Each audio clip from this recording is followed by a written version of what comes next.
Ciao Milanisti, welcome back, and it has been a minute since I've done a video. Yeah, it's been a hell of a long time, and I'm happy to make another one back, really touch base on what has been a crazy summer, a really crazy summer market.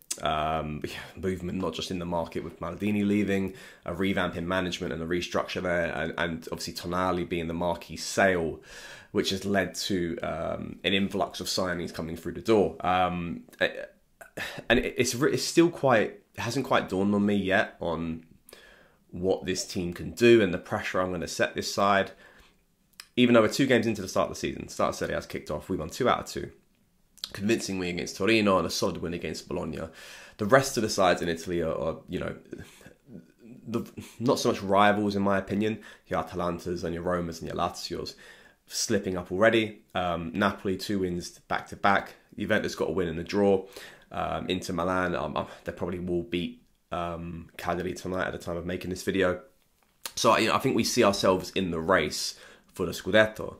But the question mark is, do we believe that we're going to go all the way and win it? And I mean, if you ask me this question right now, off the back of seeing both of those 2 performances, I would say, yeah, I believe in this team. Of course I believe in this team. I put in my prediction that we win the league, which was set even before the Bologna game, because I have to as a fan, especially a loyal fan. I want to be someone who's going to be very optimistic regardless of what's ever happened to this side.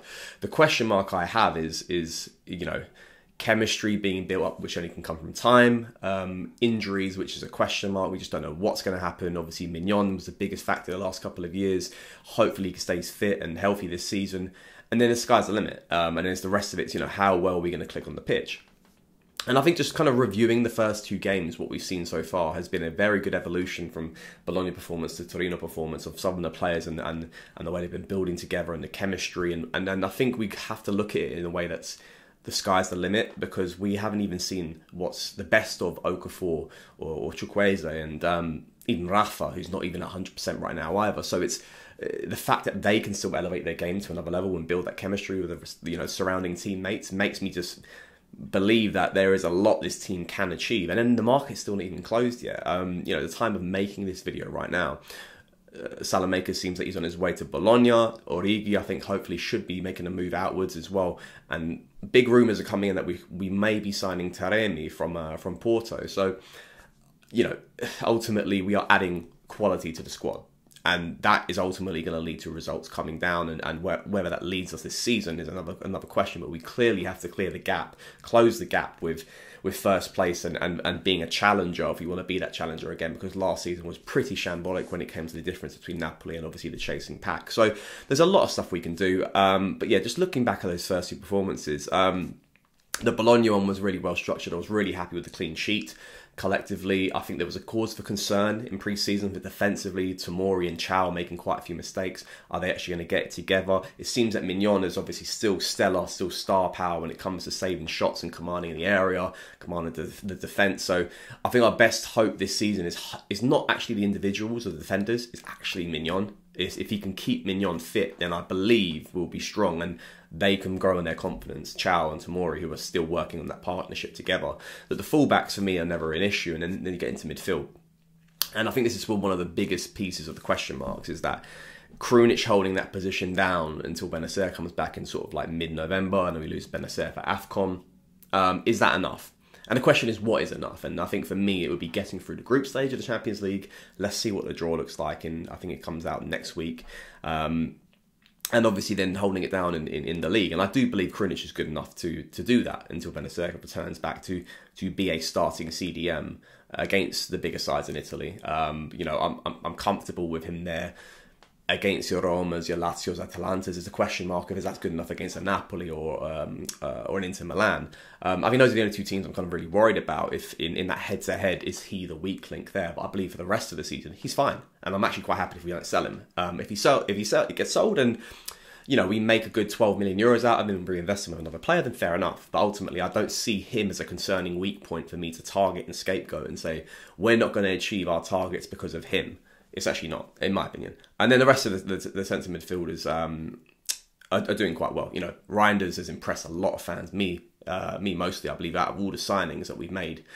Even Pulisic has been remarkable. Reinders has impressed me the most, just the way he plays the game, and I think the sky's the limit for him when it comes to just establish himself as a top, one of the best centre midfielders in Serie A. And then Loftus-Cheek as well, just a physical, dominating presence. And I think him as well, he had a really good game against Torino, got the assist for Pulisic too. Really good player there that we've picked up. And then there's a question mark on where Musa fits in. I think it's good because Musa's got a platform now where he's not a starting. I don't think he's a starting centre midfielder. Certainly not for us. But what he wants to make out of his career at Milan is up to him. There's a lot of talk of his game's very quite similar to Kessie, the way he carries the ball in possession. I don't know what he's going to be like, but ultimately he hasn't got the pressure to be a starting centre midfielder. It's not like you're straight into the side. We need you to work now. He's got the time to build on his IQ. He's only 20 years old, so he really can build on how he plays with the rest of his side and what position he slots himself in. And I do believe it is those box-to-box midfielders that we have with Loftus-Cheek and Reinders is where Musa will get the best out of him. I don't see him as a centre defensive midfielder. And looking at even Porbega's got some use there too. We're looking decently okay in that midfield position. I want to say stacked, because stacked is a thing where you are like bulletproof. 2 players for every position where they're just insanely good. That's stacked. I think we're really good. When Benacer comes back with Reinders and Loftus-Cheek, that's a very, very, very strong midfield trio. And then off the bench, you've got Krunic, Musa and Pobega, which, is okay. It's okay for Serie A. It's just a question of rotating them at the right time, not just slotting the bench free for the starting free when we have to rotate between Serie A and Champions League. That isn't the answer. It needs to be like maximum 2 of those bench players come in to play with a starting centre midfielder maximum. I would like to see only one of them slot in between with the variations there. Otherwise, we're going to get into what we saw last season, where we blow results because Pioli's just rotated too much. And then the attack. The attack is where I'm so happy about this, because when you go from Origi, Rebic, Macias, Salamakers, Ibra, who can only give us 2 games a season, bless him, and then a youngster like Lazetic, to Chukwueze, Okafor, Pulisic, potentially Taremi, even Colombo coming back on from loan as well. If he stays or goes, he's probably going to go if Taremi comes in. And you still got Giroud and you still got Rafa. We're looking stacked up front, and that's where I'm comfortably going to say we are stacked as strikers.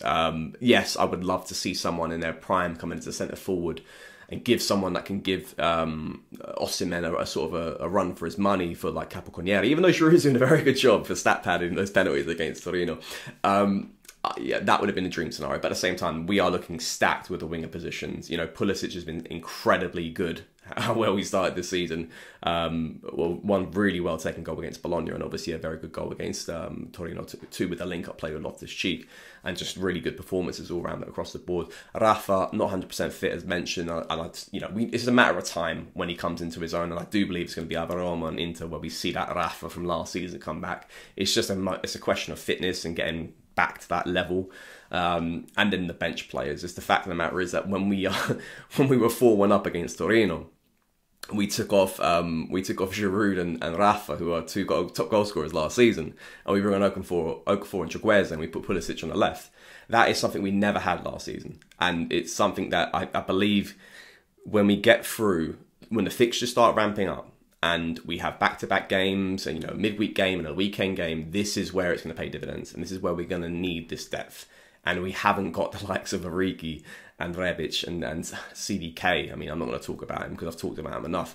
Those players last season who ultimately made us crumble because we couldn't cope between the 2 competitions. This is where I'm really hoping to see an improvement when it comes down to the quality with the rotations. But yeah, I'm really excited. That Torino game, it's a weird one. And I think I want to wrap things back up and just say it hasn't quite sunk in what this team's going to be like, because I'm not going to be quick to judge it because of 2 wins. Let's see with the big games. Let's see if defensively we're still going to be strong. Let's see as this team builds its chemistry together, because there's a lot of new players. But ultimately, I'm not going to argue that there is 100% more talent that's come into this squad, which for me makes myself hopeful that there's going to be better performances. So let's see, and let's see what the Champions League draw brings out as well. So there's a lot to be happy about, guys, and I really hope you enjoyed the performance against Torino. I think a lot of us did. But I'm looking to that Roma game, and I really want us to dominate. I really want us to come away with 3 points. We did really well. We near enough dominated the game last season when away from home, where it was a late 1-1 draw, but I believe they scored against the run of play against us with a lot of a bigger, weaker side that we had. Now we are coming there with stacked players.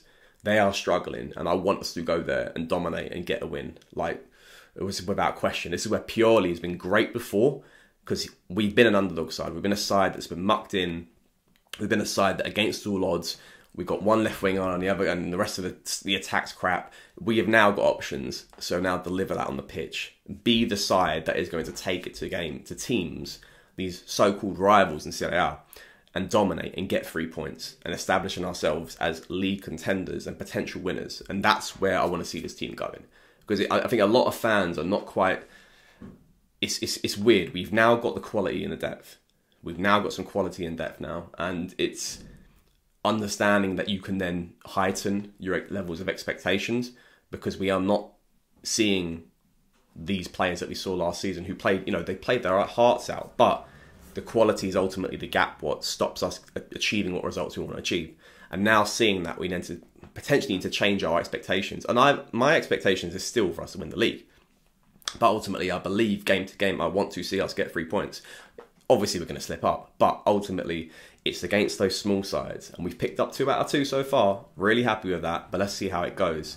Before I start an annoying noise outside my door, obviously new shirt. Loving the new shirts this season. Obviously, the third shirt I can't actually say that with the first shirt. The third shirt I'm a bit iffy with. But if you want to vibe with that and that's a bit of you, go for it. I'm big on the away shirt. This is actually an incredible design. I picked this up the other day from the Puma store in London, and New Era. If you haven't already, or you've been under a rock, obviously Milan have linked up with New Era. Get yourself one of these caps. I think they're beautiful. I went for the simplistic sort of, I don't know what sort of colour this one's, like a cream, and it's got this really kind of old textured effect. And yeah, just you get ones like the logos in the middle of the hat as well if you want to be a bit more bait. But I've gone for the old, the 1899 logo on the front, but it's got a little AC Milan sort of crest on the side as well, so you can still rep us. So if you haven't already, get yourself one of them caps. They're really good. And then let's roll on the Roma game. Let's roll them over, and let's get another 3 points. And until next time, Forza Milan.